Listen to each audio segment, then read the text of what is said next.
வெற்றிவேல் முருகனுக்கு அரோகரா. வீரவேல் முருகனுக்கு அரோகரா. நேற்று உரையில் மீனாக பிறந்து சரவண பொய்கையில் பிறந்து திரிந்த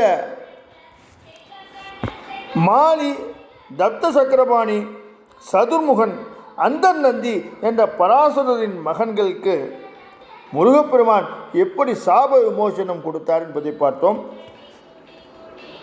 உரையை முடிக்கும்போது தேவர்களுக்கு தொடர்ந்து துன்பம் தரும் இந்த அரக்கர்களின் வரலாற்றை சொல்லும்படி முருகப்பெருமான் கேட்க, அந்த சமயம் தேவர்களின் குருவான வியாழ பகவான் அரக்கர்களின் வரலாற்றை சொல்லத் தொடங்கினார் என்று நேற்றைய உரையை முடித்திருந்தோம் அல்லவா? வாருங்கள், தொடர்ந்து உரைக்குள் செல்லலாம். பிரம்மதேவனின் மகன் காஷ்யப முனிவர், அவருடைய மனைவியாக வாய்த்தவள் தான் திதி. காஷ்யப முனிவரும் திதியும் கோடிக்கணக்கான புதல்வர்களை பெற்றெடுத்தார்கள். அந்த புதல்வர்கள் தான் இப்போது அசுரர்களாக விளங்குகின்றார்கள். இந்த அசுரர்களின் தலைவன் அசுரேந்திரன் என்பவன். இந்த அசுரேந்திரன் மங்களகேசி என்ற பெண்ணை மணந்தார்.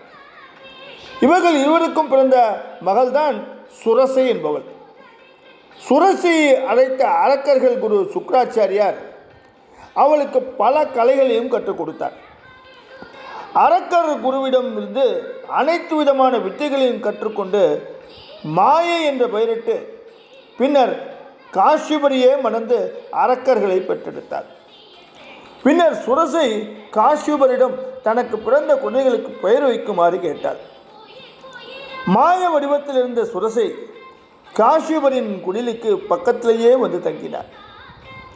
அவரை தனக்கு தெரிந்த மாய வித்தைகளை பயன்படுத்தி தன் வசப்படுத்தினார். உடனே காஷ்யபர் தனக்கு சுரசை மீது உண்டான காதலை தெரிவித்தார். உடனே சுரசை காஷ்யபரை தன்னை போல உருவம் பெறுமாறு கூறினார். ஆனால் காமம் வயப்பட்ட காஷ்யபர் அவள் கூறியபடி மாறினார். மன்மதனை போன்ற அழகான உருவம் மாறி அவளைப் போல ஒரு கோர வடிவத்தை எடுத்தார். இந்த கோர வடிவத்துடன் இவர்கள் இருவரும் கூடியதால் ஒரு மகன் பிறந்தார். அந்த மகன்தான் சூரபத்மன். மேலும் காஷ்யபரும் சுரசையும் கூடிய போது அவர்களுக்கு உண்டான வியர்வை துளிகளிலிருந்து ஆயிரக்கணக்கான அரக்கர்களின் படை உண்டானது. முதல் ஜாமத்தில் அவர்களுக்கு சூரபத்மன் பிறந்தான். இரண்டாம் ஜாமத்தில் சுரசியும் காஷ்யபரும் சிங்க வடிவம் எடுத்து கூட, அதனால் அவர்களுக்கு சூரபத்மனின் தம்பி சிங்க முகாசுரன் தோன்றினான். அப்போது இந்த தம்பதிகளின் வேர்வையிலிருந்து 40,000 சிங்க முகாசுரர்கள் தோன்றினார்கள். அதன் பிறகு மூன்றாவது ஜாமத்தில் சுரசியும் காஷ்யபரும் யானை வடிவம் எடுத்தார்கள். அவர்கள் இருவரும் யானை வடிவம் எடுத்துக்கூடிய போது தோன்றிய அசுரன் தான் தாரகாசுரன். அப்போது அவர்கள் கூடிய போது தோன்றிய வியர்வை துளிகளின் போது யானை முகத்துடன் கூடிய 40,000 அரக்க வீரர்கள் தோன்றினார்கள். அடுத்து நான்காம் ஜாமத்தில் சுரசையும் காஷ்யபரும் ஆடு உருவம் எடுத்து இருவரும் கூடினார்கள். அவ்வாறு கூடிய போது அவர்கள் இருவருக்கும் அஜாமுகி என்ற பெண் பிறந்தார். அவர்கள் இருவரும் கூடிய போது தோன்றிய வியர்வை துளிகளிலிருந்து ஆட்டு உருவம் கொண்ட 30,000 படை வீரர்கள் தோன்றினார்கள். அதன் பின்னர் அவர்கள் இருவரும் சுய வடிவம் அடைந்தார்கள்.